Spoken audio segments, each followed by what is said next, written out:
Dear friends, this is second lecture of Basics of Data Interpretation, and we will start with fraction comparison.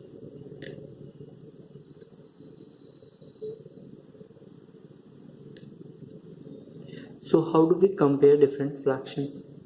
Let us say we have different fractions like 1 by 2, 1 by 3, 1 by 4, 1 by 5.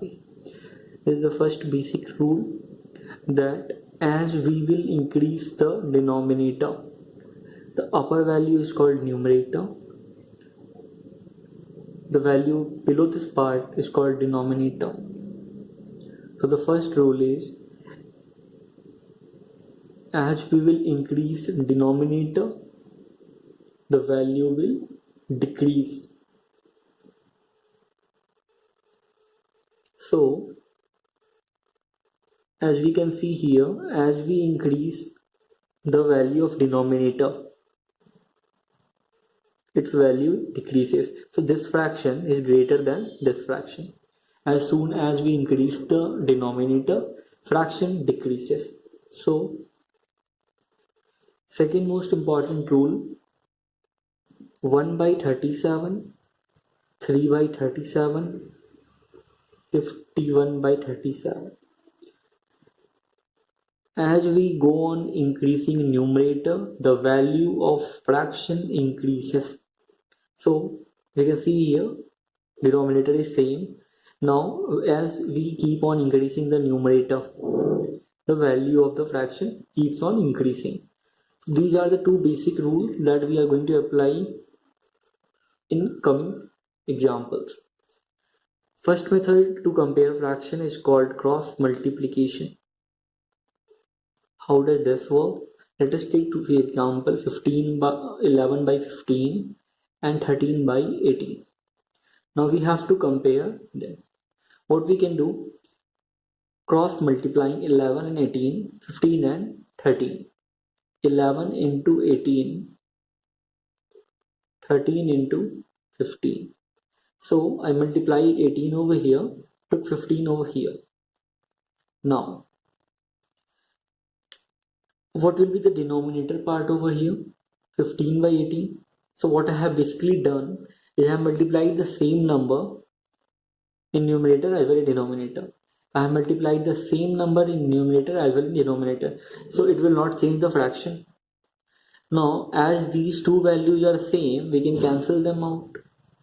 What we are left with is 11 into 18 and 13 into 15.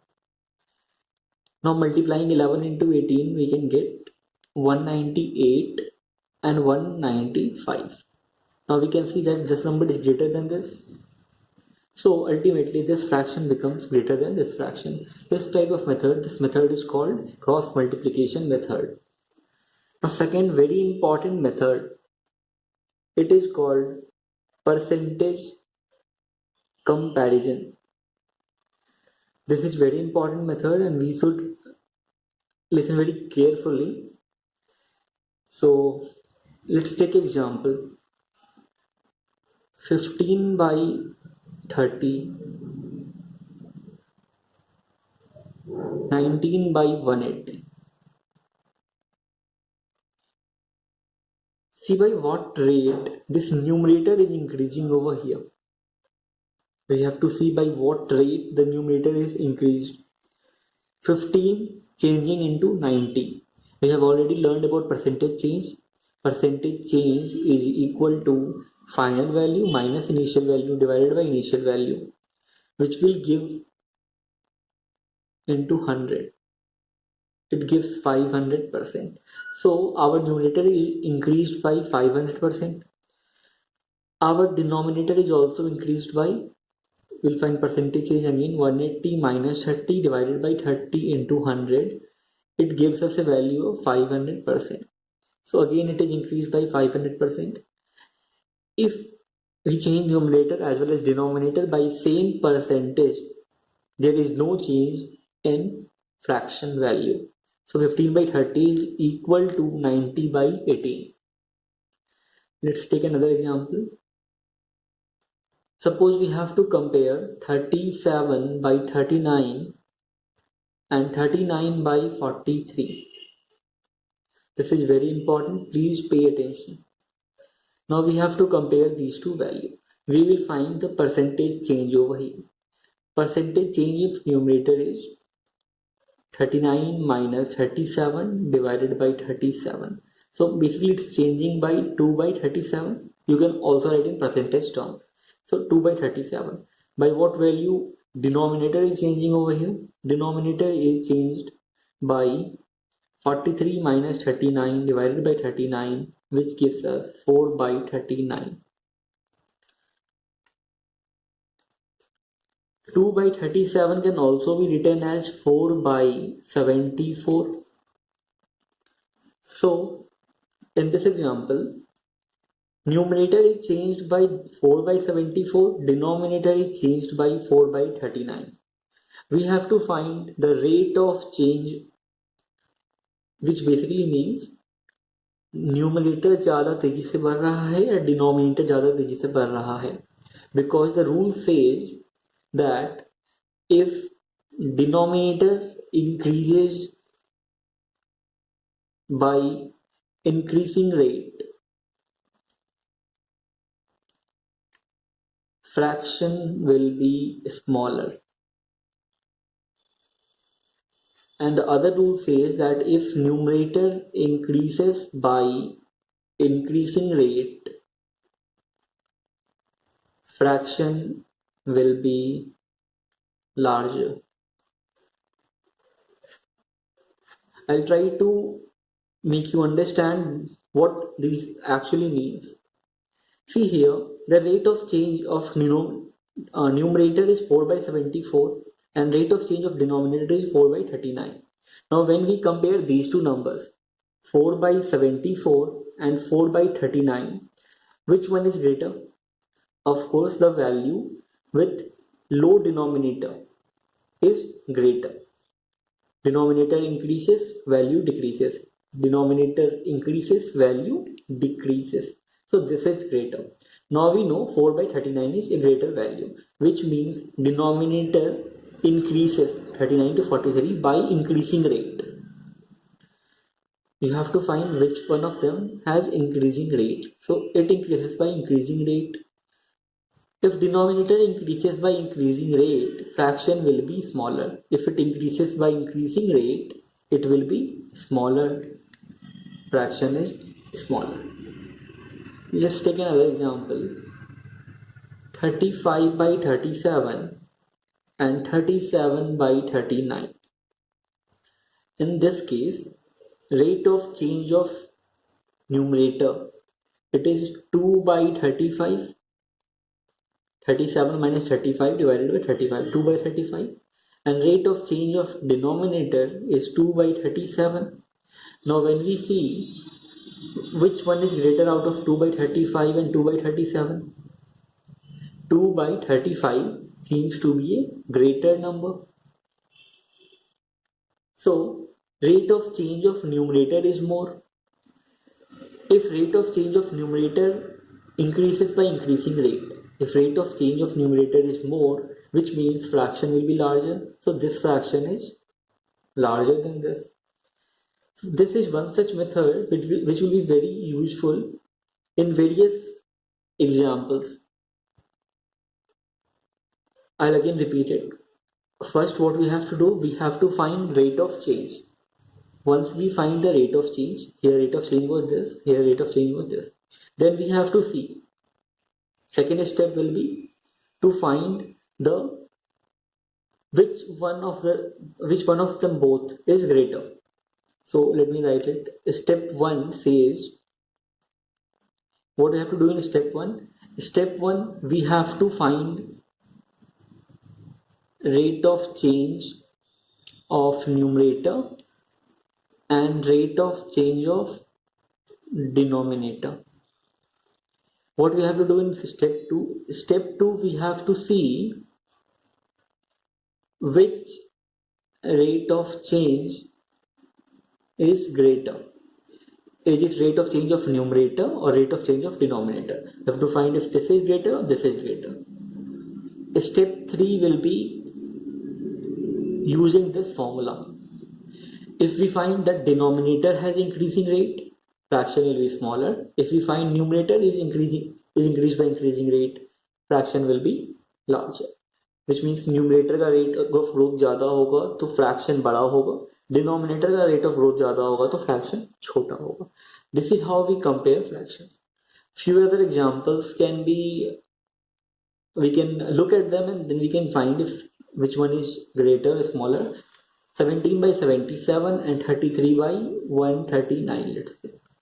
Now see, 17 is almost half of 33. So we can write this fraction as 34 divided by doubling it. 17 to the 34, 77 into 2 will be 154. Now see, rate of change of numerator, rate of change of denominator. Then see which one of the rate is more than the other, and thirdly apply this principle and we will find the answer. Second important concept can be in the chapter of average.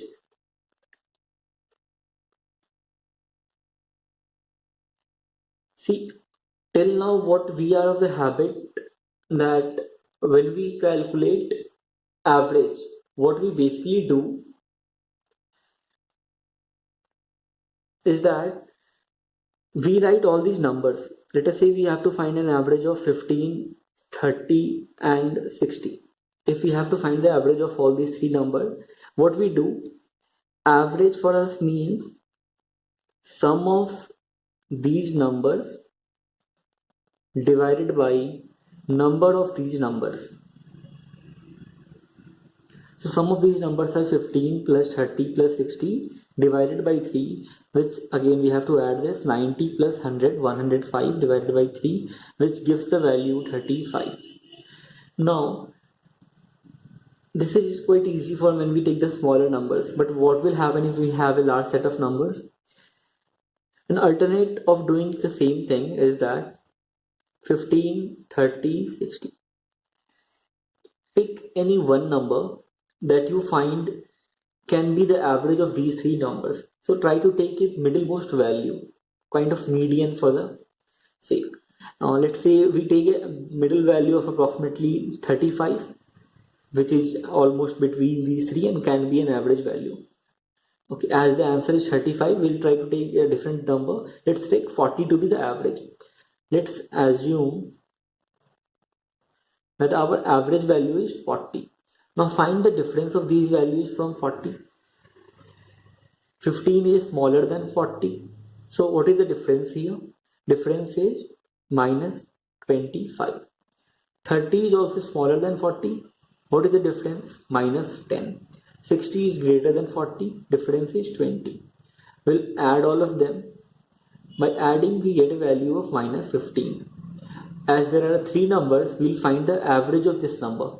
Average of this number comes out to be 15 divided by 3 comes out to be minus 5. We will add this to our assumed average. 40 plus minus 5 gives us a value of 35. This is how we will solve questions of average. Let us take a more example. Let us say our value that we have is 47, 83, 13, 9 and 65. So one way is to add all of them and divide by 5. What can be the other way? We will assume one value, so which can be the average value of all these. Let's take, it should be between 83 and above 9. So let's assume our average to be 40. We'll assume this as of now. Now find the difference from 40. 47 is 7 more than 40 plus 7. 83 is plus 43 times. So 13 is minus 27. 9 is how much less than 40? 9 is 31 less than 40. 65 is again 25 less than 40. Now we have to find average of all these numbers. Cancel them out. 7 plus 43 is 50. 50 minus 27 gives us 23. 23 plus 31 will give you a value of minus of 8. Minus of 8 plus 25 will give us a value of 17, which is plus 17. So this is the sum of all these numbers. So now we have to find average actually. Average will be 3.4, positive 3.4. Now we have to add this average from our assumed average. 40 plus 3.4 gives us 43.4, which is the actual average of all these numbers. So what could be the step? First step could be assume a average value. Second step could be find difference. Third could be find average of difference. Fourth value is add or sum assumed average plus average of difference. So this is how we get the average value. Apart from this, one other example that two basic methods. If average of a plus b plus c comes out to be x, then 9a plus 9b plus 9c divided by 3, average of these value will also be 9 times x. Let us say we have different values like 83,900, 83,700, 83,500, and we have to find the average value. See what is the common part over here.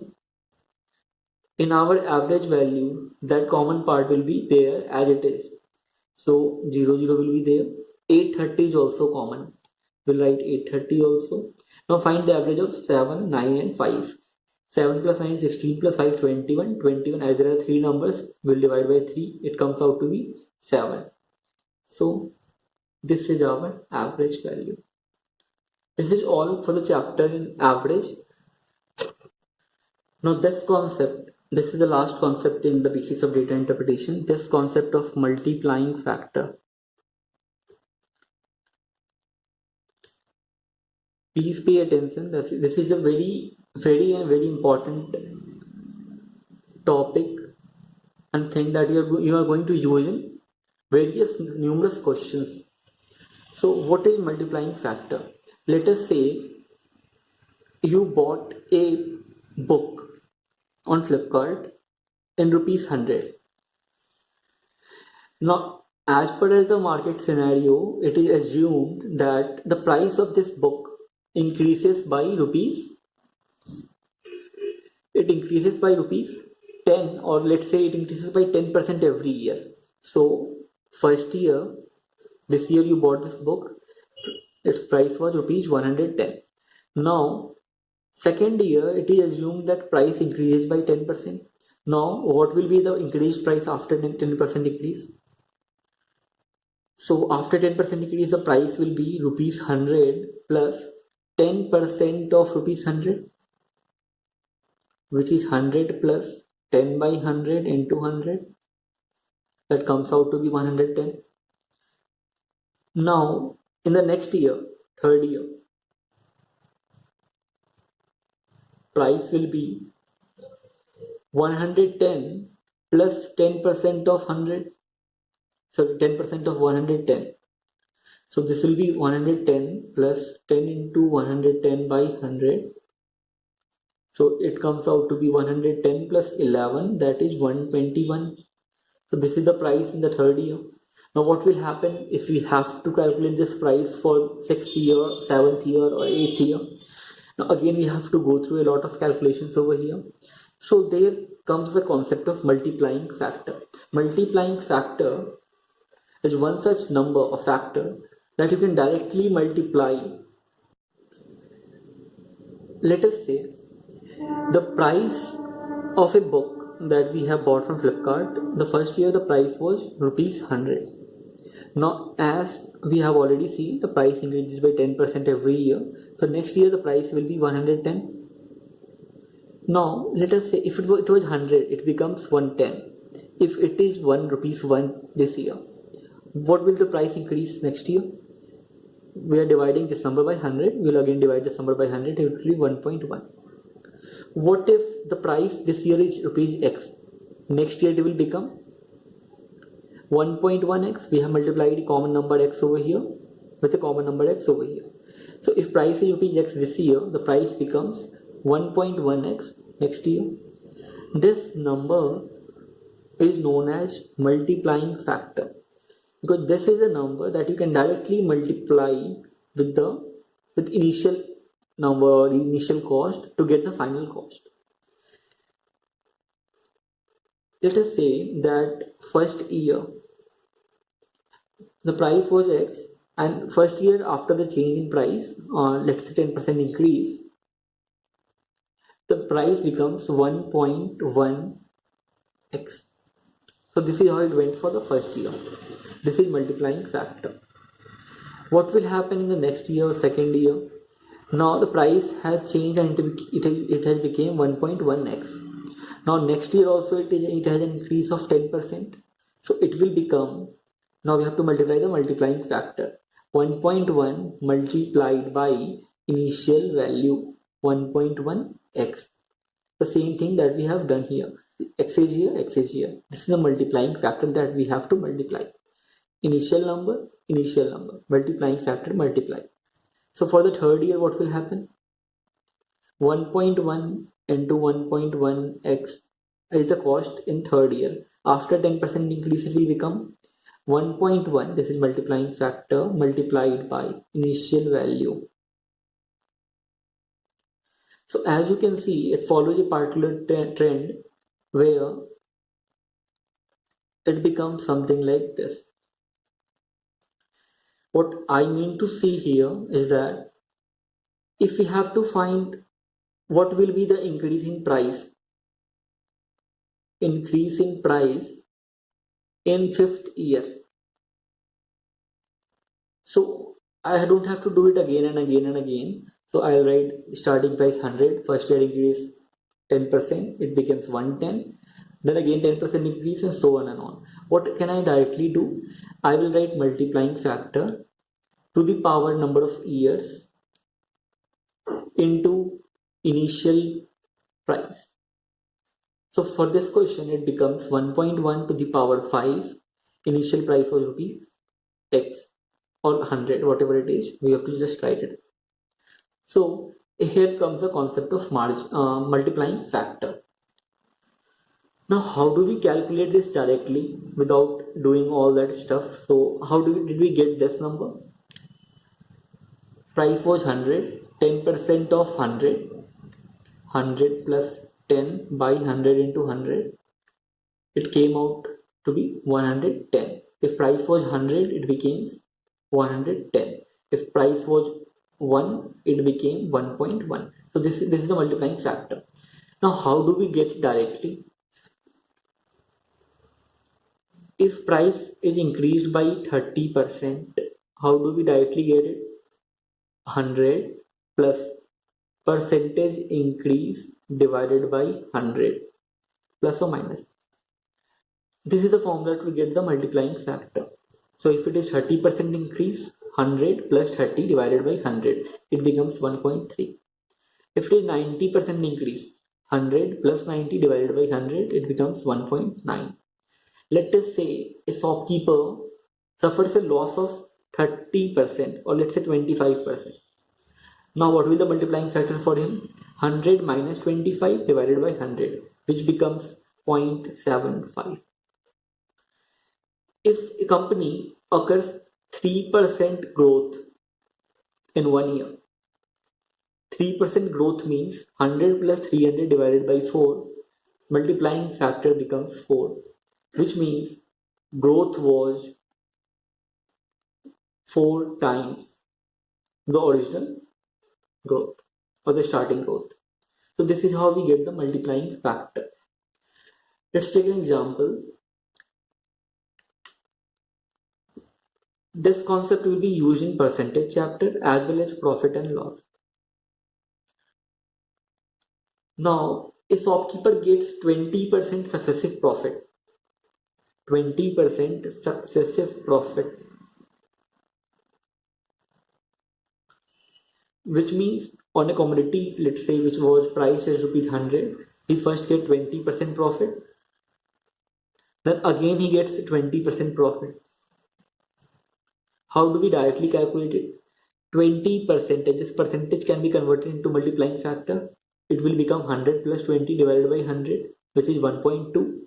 So it is, and he gets his profit 2 times, so 100 multiplying by multiplying factor is 1.2. How many times? 2 times. It becomes 1.44 into 100, which means after profit